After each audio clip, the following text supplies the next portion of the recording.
বন্ধুরা, আশা করি আপনারা সবাই ভালো আছেন, আমিও ভালো আছি। আপনাদেরকে অসংখ্য প্রীতি এবং শুভেচ্ছা জানিয়ে আজকের হেলথ কেয়ার অনুষ্ঠান আরম্ভ করছি। তো বন্ধুরা, আজকের হেলথ কেয়ার এপিসোডে আমি আপনাদের সঙ্গে কিডনি পেশেন্টরা কি কি ধরনের খাদ্য খেতে পারবে না, কি কি ধরনের খাদ্য কিডনি পেশেন্টদের জন্য মোটামুটি নিষিদ্ধ, তো সেই বিষয়টা নিয়ে আমি আলোচনা করব। আপনারা সম্পূর্ণ ভিডিওটা দেখবেন। তো বন্ধুরা, আপনাদের মধ্যে যারা এখনো আমার চ্যানেলকে সাবস্ক্রাইব করেন নাই, কাইন্ডলি সাবস্ক্রাইব করে নেবেন, বেল আইকনটা অন করে অল বাটন অন করে রাখবেন। তো লেটস স্টার্ট নাও। বন্ধুরা, যাদের কিডনির সমস্যা আছে, অর্থাৎ যারা ক্রনিক কিডনি ডিজিজ নিয়ে ভুগছেন, তাদেরকে এমন ধরনের খাদ্য খেতে হবে যে ধরনের খাদ্যতে প্রোটিন কম থাকে, মিনারেলস যেমন potassium, sodium, magnesium, phosphorus, calcium, এই ধরনের মিনারেল কম থাকে। তো কি কি ধরনের খাদ্য কিডনি পেশেন্টরা খেতে পারে না, তার মোটামুটি একটা বিষয় নিয়ে আপনাদের সঙ্গে আলোচনা করব।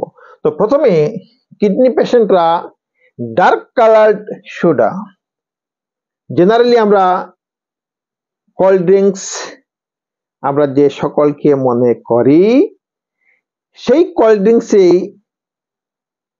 ফসফরাস বেশি থাকে এবং সঙ্গে সুগারও থাকে। তো ফসফরাস যদি কোনো ড্রিঙ্কসে বেশি হয়, তার সঙ্গে যদি সুগারও থাকে, এডেড থাকে, তো এই ধরনের ড্রিঙ্কস তো কিডনি পেশেন্টরা পান করতে পারবে না।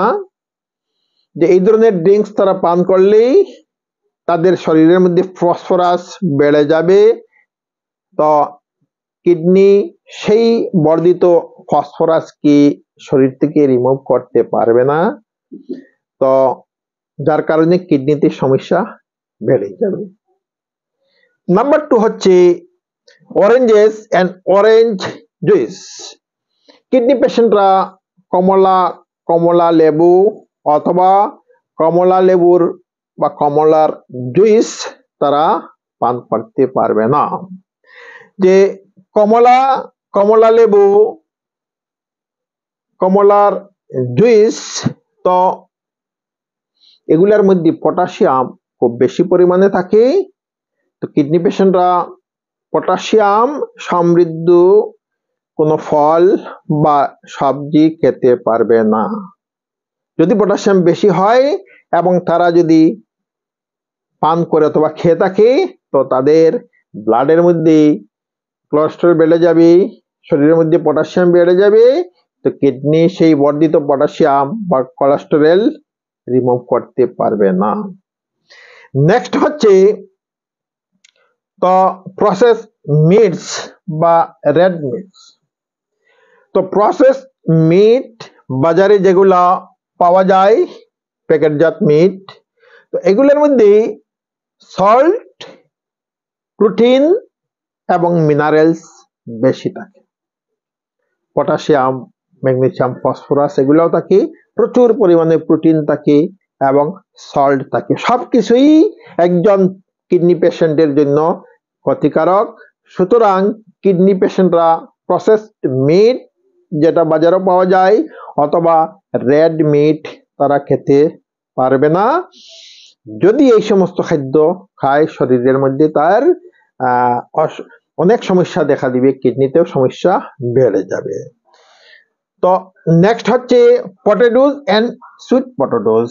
যে আলু বা মিষ্টি আলু কিডনি পেশেন্টরা খেতে পারবে না। আলুর মধ্যে যথেষ্ট পরিমাণে পটাশিয়াম থাকে। তো কিডনি পেশেন্টরা যদি আলু বা মিষ্টি আলু খায়, তো সমস্যা হবে। এই জন্য কিডনি পেশেন্টরা আলু বা মিষ্টি আলু যদি খায়, তো সেই আলু বয়েল করে যদি খায়, তাহলে সেটাতে পটাশিয়ামের পরিমাণটা কমে যাবে। তো এই অবস্থায় তারা কিছুটা খেতে পারবে, কিন্তু এই জিনিসটা নির্ভর করবে তাদের যে কিডনির ডিজিজের অবস্থার উপরে, ক্রনিক কিডনি ডিজিজ কোন স্টেজে আছে, এবং তারা নিতে পারবে as per the advice of the ডাক্তারের অ্যাডভাইস মতে তারা তখন তারা খেতে পারবে। নেক্সট হচ্ছে ডেটস এন্ড রেজিনস, অর্থাৎ খেজুর, কিশমিশ। তো এগুলাও কিডনি পেশেন্টরা খেতে পারবে না, যে এগুলার মধ্যে যে প্রচুর পরিমাণে পটাশিয়াম থাকে, তো এই পটাশিয়াম থাকার কারণে এগুলা কিডনি পেশেন্টরা খেতে পারবে না। যদি খায় তারা, তো শরীরের মধ্যে পটাশিয়াম বেড়ে যাবে, কিডনিতে সমস্যা যার কারণে বেড়ে যাবে। কিডনি শরীর থেকে অতিরিক্ত যে পটাশিয়াম সেটাকে বের করতে পারবে না, সুতরাং it will definitely effect his kidney. তো এই জিনিসটা তার কিডনির উপরে প্রভাব বিস্তার করবে। নেক্সট হচ্ছে যে high potassium and phosphorus foods, যে মার্কেটে অনেক ধরনের ফুড পাওয়া যায় যেগুলোর মধ্যে পটাশিয়াম, ফসফরাস বেশি। যেমন যে একটা ফল আছে অ্যাভোকাডোস, তারপরে মিল্ক বা মিল্ক দিয়ে তৈরি বিভিন্ন ধরনের খাবার, যেমন দই, মাখন, তো তারপরে মিল্কের দ্বারা তৈরি চকলেট বা অনেক কিছু আছে। তো কিডনি পেশেন্টরা মিল্ক বা মিল্ক দিয়ে তৈরি অথবা যে সমস্ত ফলের মধ্যে পটাশিয়াম এবং ফসফরাস বেশি থাকে, তো সেই ধরনের ফল বা মিল্ক তারা খেতে পারবে না।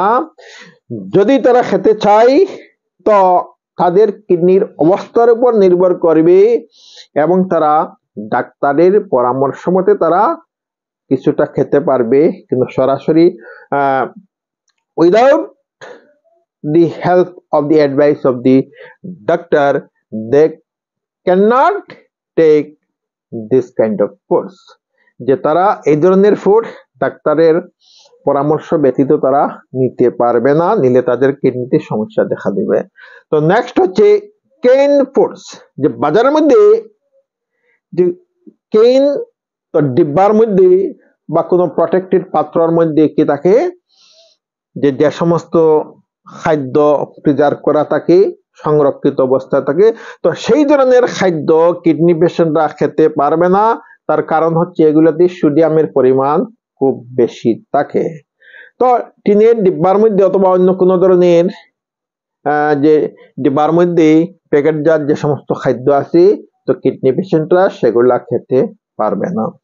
নেক্সট হচ্ছে পিকলস এন্ড অলিভস, এইভাবে প্রিজার্ভ করা কি আছে, আচার, আচার, তারপরে অলিভস, তো এগুলাতে কি থাকে, ভিনেগার থাকে বা অন্যান্য লিকুইড দিয়ে কি থাকে প্রিজার্ভ করা থাকে, বোতলের মধ্যে থাকে, ডিব্বার মধ্যে থাকে। তো এই ধরনের আচার কিডনি পেশেন্টরা খেতে পারবে না। এগুলার মধ্যে কি থাকে, যে খুব বেশি সোডিয়াম থাকে এবং সল্ট থাকে। তো সোডিয়াম, সল্ট এই আচারগুলোর মধ্যে বেশি থাকার কারণে কিডনি পেশেন্টরা এই ধরনের খাদ্য খেতে পারবে না। তো এই ধরনের খাদ্য তারা যদি খায় তাদের কিডনির মধ্যে সমস্যা বেড়ে যাবে। তো নেক্সট হচ্ছে টমেটো, তো কিডনি পেশেন্টরা টমেটো খেতে পারবে না, এটার মধ্যে অত্যন্ত পটাশিয়াম থাকে।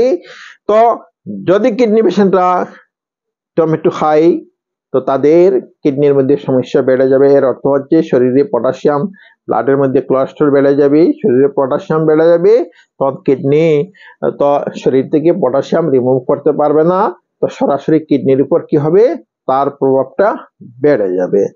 নেক্সট হচ্ছে প্যাকেজড এন্ড প্রসেসড ফুডস, যে প্যাকেটের মধ্যে তৈরি অনেক ধরনের খাদ্য মার্কেটে পাওয়া যায়, প্যাকেটের মধ্যে প্যাকেটজাত খাদ্য, তো কিডনি পেশেন্টরা এই প্যাকেটজাত খাদ্য খেতে পারবে না। তার কারণ হচ্ছে এই প্যাকেটজাত খাদ্যের মধ্যে কি থাকে, যে সোডিয়াম থাকে, সল্ট থাকে, সোডিয়াম থাকে। তো যদি কিডনি পেশেন্টরা এই ধরনের খাদ্য খায় তো তাদের কিডনির মধ্যে সমস্যা বেড়ে যাবে। তো এই ধরনের অনেক খাদ্য আছে, তারপর যেমন ব্যানানা আছে, তো ব্যানানার মধ্যে প্রচুর পরিমাণে পটাশিয়াম থাকে। তো কিডনি পেশেন্টরা ব্যানানা অর্থাৎ কলা খেতে পারবে না। তো এই ধরনের যত ফল, যত সবজি যেগুলোর মধ্যে পটাশিয়াম, সোডিয়াম, ফসফরাস বেশি, প্রচুর পরিমাণে প্রোটিন আছে, সেই ধরনের খাদ্য কিডনি পেশেন্টরা খেতে পারবে না। তো বন্ধুরা, আপনারা এই ভিডিও থেকে যদি উপকৃত হন তো লাইক করবেন, এবং আপনাদের মধ্যে যারা এখনো আমার চ্যানেলকে সাবস্ক্রাইব করেন নাই, সাবস্ক্রাইব করে নেবেন, বেল আইকনে ক্লিক করে অল বাটনটা অন করে রাখবেন। তো আজ এই পর্যন্ত, থ্যাংক ইউ সো মাচ।